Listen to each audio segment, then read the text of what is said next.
gmail.com.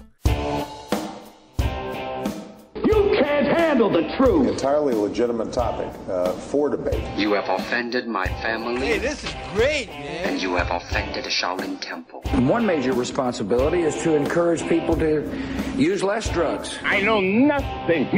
I support a change in law to end federal criminal penalties for possession of up to 1 ounce of marijuana. We don't need no stinking budget. Homosexuality, immorality in general. How in the century you have slurred the meaning of the words we, the people. Be warned, this is not your mother's marijuana. You could ask yourself a question. Do I feel lucky? Well, do you, punk? I want to ask you a bunch of questions. I want to have them answered immediately. Surely you can't be serious. I am serious. And don't call me Shirley. Radical Rant. Congress will block D.C. legalization, but it will protect medical marijuana. Or maybe not. We shall see. The U.S. House of Representatives is working up to the last minute today to pass the $1 trillion spending bill that keeps the government running. They've been calling it the cromnibus bill.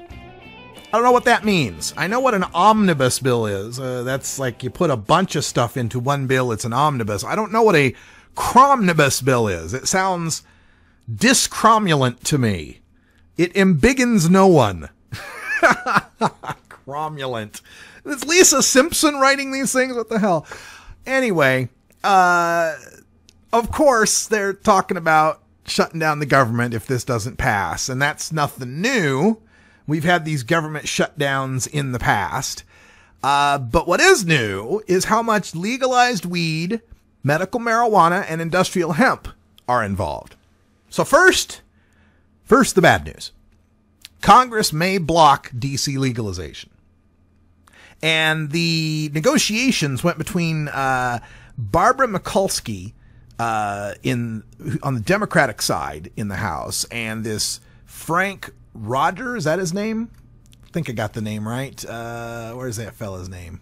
Anyway, Hal Roger. That's his name, Hal Roger. Hal Roger on the Republican side, who's the chairman of the committee, and then Barbara Mikulski's the ranking member, right? So they got to negotiate what's going to get in, what's going to go out. And Roger was going to stuff in all this stuff that not only went against D.C.'s legalization bill, but also would have attacked D.C.'s medical marijuana and D.C.'s decriminalization. And so the negotiation on Mikulski's side was, all right, we'll give on this legalization thing. And what it is, well, of course, you remember that Washington, D.C. passed legalization, right? 70.1% that they passed it. And not just possession of an ounce, it's a possession of 2 ounces. Possession of 2 ounces and cultivation of 3 marijuana plants. And no sales, no pot shops. Although D.C. does want to do that, but that's a whole nother story. What the people passed was just what they call grow and give legalization, right? And so whether or not this law passed by 70% of the people becomes a reality depends on the definition of the word enact. Really? Word parsing and marijuana? Has anyone seen Bill Clinton lately? Look, D.C. citizens can pass initiatives. That's, no question about that. But what they pass is still subject to the rule of Congress, which has final approval over D.C.'s laws and D.C.'s budgets. Every law passed in D.C. since the 1973 Home Rule Act was passed, every law they pass is subject to a 30-day review by Congress. Now, Congress, by a joint resolution, and the House and the Senate concur, although the other meaning sounds a lot more fun. If by joint resolution the Congress disapproves the law and the president signs the disapproval within those 30 days, the law is overturned. Now, Representative Andy Harris is a Maryland Republican. He's the kind of guy who says, quote, marijuana is a gateway drug of addiction to other drugs, end quote. He added an amendment to the spending bill that forbids D.C. from using any of its funds to enact the legalization law. The big question is, when is a D.C. law enacted.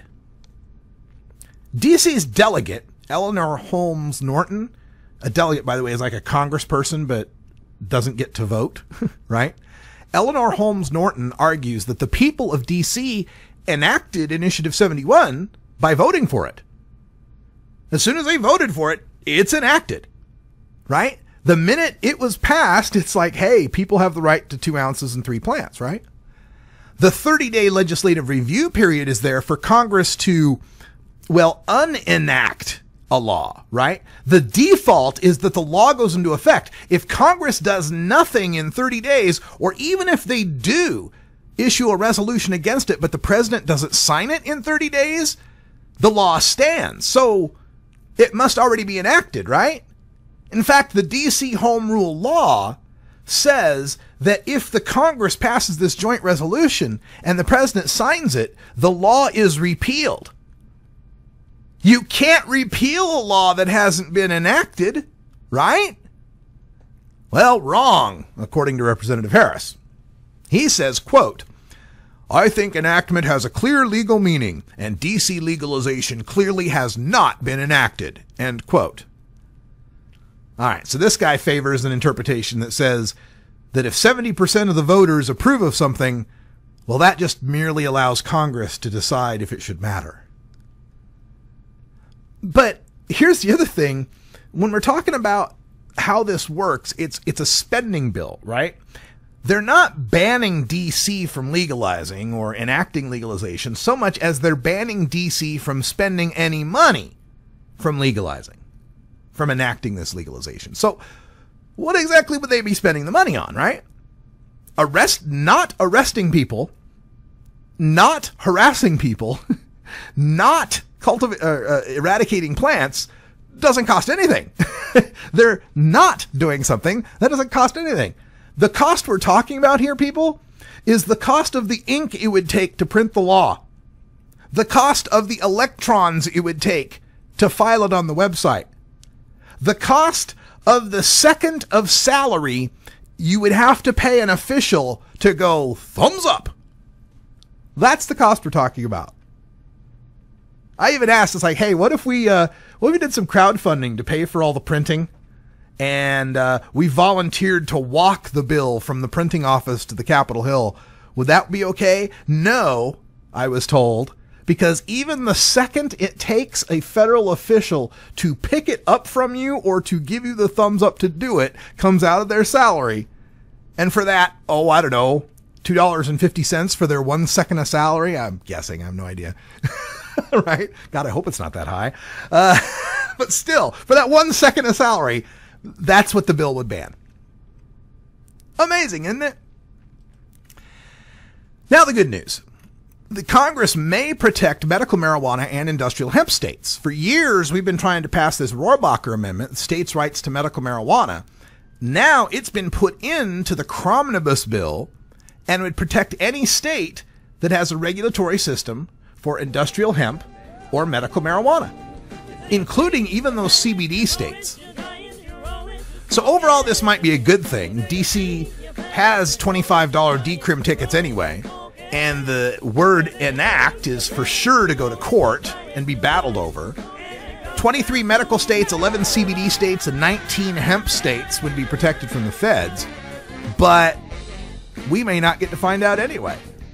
Because aside from all this battle over the marijuana, Democrats now are pissed off about the addition of a little gift written by Citibank, the big Wall Street bank that helped crash the economy in 2008, to give the big banks the power to do exactly what it was they did in 2006 and 2007 to crash the economy again. And that might cause enough Democrats to not vote for this thing to not pass at all. That would shut down the entire federal government. This is the Russ Belville Show. Of course, that includes the DEA, so that might be okay. The Russ Belville Show is blogging and podcasting daily at radicalruss.com. That's all the time we got for Hour 1. Stay tuned for Hour 2. Toker Talk Radio is next. For everyone here at 420 Radio, I'm Radical Russ. Until next time, take care of each other, Tokers.